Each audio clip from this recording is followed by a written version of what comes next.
I want to talk a bit about leadership as well, and sort of your thoughts about it, particularly given the time you've now had to reflect on your tenure and others that you've watched.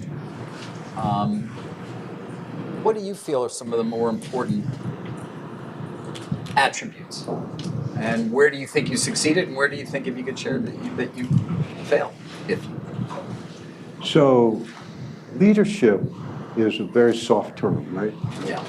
And broadly can be defined in so many different ways. Yeah. So when you think about it, from the CEO to the rest of the world, which is consultants and the media and all the people who want to write stories about what leadership is, there's one set of definitions to that. I was always taught that leadership starts with how your employees think of you. So the issue for me was, what did our employees think I was supposed to do? Right? And it's kind of like your kids at home. What do they think their parents are supposed to do?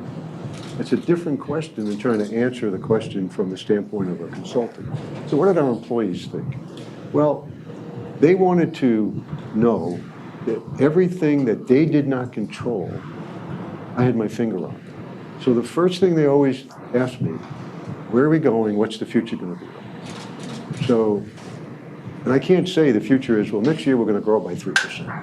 And the way we're going to grow is we're going to cut all these jobs on the left side of the room, and the right side of the room is going to be good. That's not leadership today. So they wanted a positive vision of the future. So it took, I was a CEO for close to 16 or 17 years, so it took me the first 3 or 4 to realize I couldn't bluff that answer. I had to have an answer about the future. And so and of course, David, we would say, well, we're going to be global and we're going to buy all these companies and we're going to be a media company. And people didn't believe that. They didn't believe it. And so finally we said, you know what? We're going to run the best network that we can run.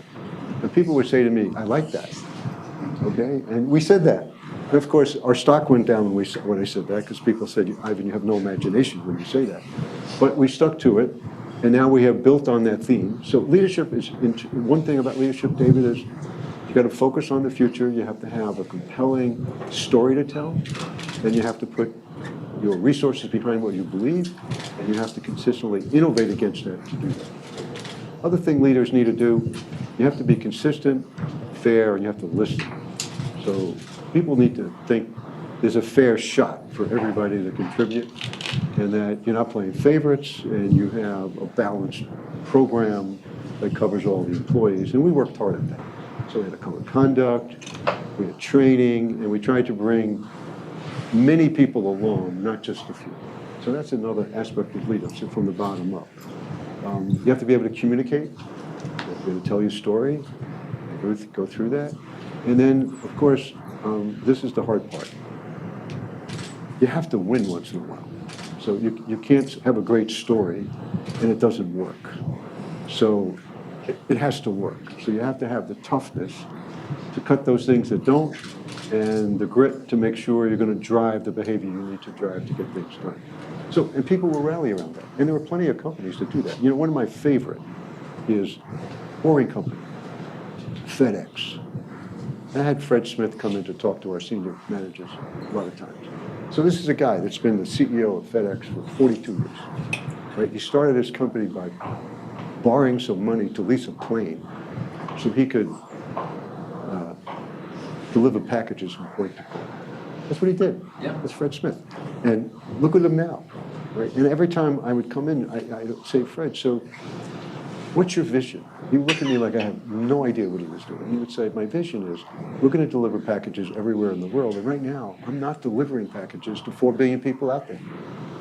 So he never got bored what he did. So if you look at FedEx, so think of how they innovate. There's a FedEx green, FedEx purple, FedEx yellow. So you get your package in 2 days or 3 days. It sounds really simple. He's done pretty well doing it. And yes. I kind of think that's the way I thought about it. We want everybody in the world to have a phone. We want everybody else to talk. We want everybody to have bandwidth, everybody to have video. And there's a long way to go before we accomplish the goal.